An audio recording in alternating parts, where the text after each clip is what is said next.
Bonjour tout le monde, bienvenue sur cette vidéo, une vidéo où on va non pas parler de Kylian Mbappé, mais cette fois-ci d'Ethan Mbappé parce que à la suite du match d'hier, sur Twitter, il s'est fait allumer. Tout le monde lui a reproché son niveau de jeu soi-disant catastrophique, le fait qu'il soit surcoté, le fait qu'il ne joue pas bien. Et moi, c'est le genre de choses qui me pousse à réagir, qui me pousse à en faire une vidéo parce que je considère que Ethan Mbappé ne mérite pas le traitement qu'il subit. Les gens, en réalité, j'ai l'impression qu'ils sont en train de se venger de son grand frère, qu'ils sont en train de lui reprocher tout ce qu'on reprochait à Kylian Mbappé. En gros, on attend de lui qu'il soit le meilleur, qu'il soit le plus fort. Et s'il a des périodes un petit peu plus molles, on lui tombe dessus. Et le truc qui se passe surtout avec Ethan Mbappé, c'est qu'il a 16 ans. Il a 16 ans.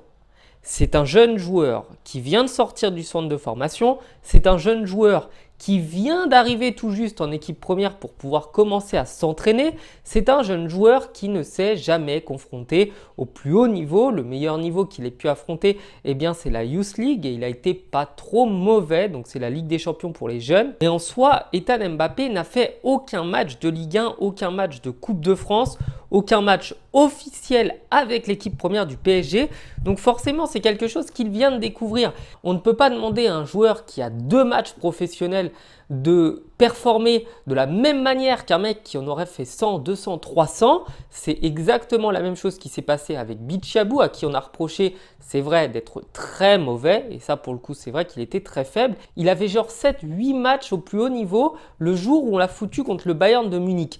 Forcément, le joueur ne peut pas être performant. Forcément, le joueur n'a pas les réflexes que les plus anciens ils ont. Et forcément, le joueur, son rendement n'est pas satisfaisant par rapport à ce qu'on attend de joueurs plus anciens sur le même poste. Et Ethan Mbappé, on attend de lui, et c'est parfaitement injuste, qu'il ait le même niveau de rendement que des gars qui sont là depuis 4-5 ans au club, de gars qui ont fait je ne sais pas combien de matchs. On ne peut pas le demander en fait à un jeune joueur de 16 ans. D'autant que je le rappelle, si on s'amuse à comparer la précocité, parce que c'est ça, Kylian Mbappé était extrêmement précoce dans son jeu, on ne peut pas s'attendre à ce que vous ayez 2 monstres, 2 cracks comme ça dans une seule famille. C'est littéralement pas possible. Kylian Mbappé est un monstre parce qu'il est né comme ça.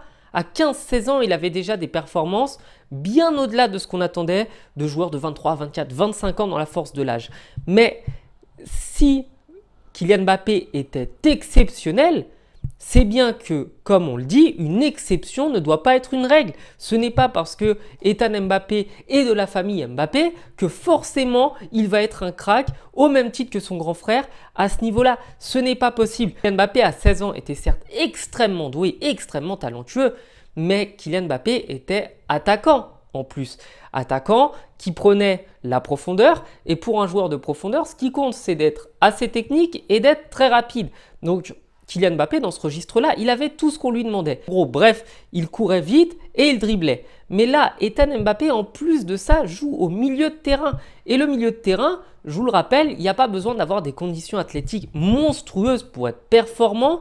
Je pense notamment à Marco Verratti et Thiago Motta qui tous les deux, dans leur registre, il y avait un tout petit gabarit et il y en avait un qui avait un gabarit un peu plus puissant, mais qui était extrêmement lent.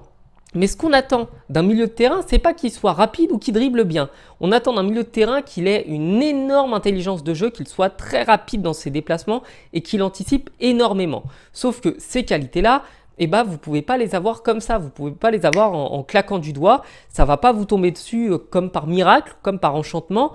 Ça se travaille. C'est du travail, c'est des années d'ancienneté, c'est des années pour arriver à un très haut niveau. Luka Modric, je ne pense pas qu'à 15 ans, il était déjà titulaire au Real de Madrid. Ça m'étonnerait quand même, je ne pense pas me tromper.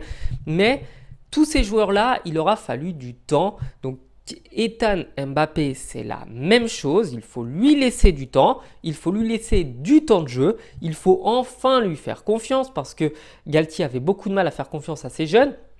Et avec le temps, on pourra commencer à juger. Et moi, je ne serai pas dur ni critique avec Ethan Mbappé avant au moins 2 à 3 ans. Le temps qu'il se forme, le temps qu'il grandisse, le temps qu'il apprenne. Il faut juste lui laisser le temps. Par contre, là où je rejoins les gens, c'est que faire partir Xavi Simons, qui était expérimenté pour le coup, qui avait vraiment pas mal d'expérience, pour prendre Ethan Mbappé, c'est peut-être pas le bon choix. Il aurait peut-être fallu faire le contraire, envoyer Ethan ailleurs, se former, grandir, apprendre et garder Xavi Simons qui était un peu plus expérimenté au même poste. Mais ça fait partie des décisions du club. Et ben, on ne peut rien faire de particulier. Enfin voilà, cette vidéo, elle était juste faite pour défendre un petit peu Ethan Mbappé parce que je pense que tout le monde lui est tombé dessus un peu trop vite à mon goût. Il y a des joueurs qui sont moins performants encore et on leur dit rien. Donc bon, c'est comme ça, faut lui laisser le temps. Il va grandir, il va s'améliorer. Et on pourra commencer à faire des petites critiques d'ici 1 an, 2 ans à peu près. Enfin voilà, passez une bonne journée. Je vous dis à bientôt sur la chaîne. Ciao.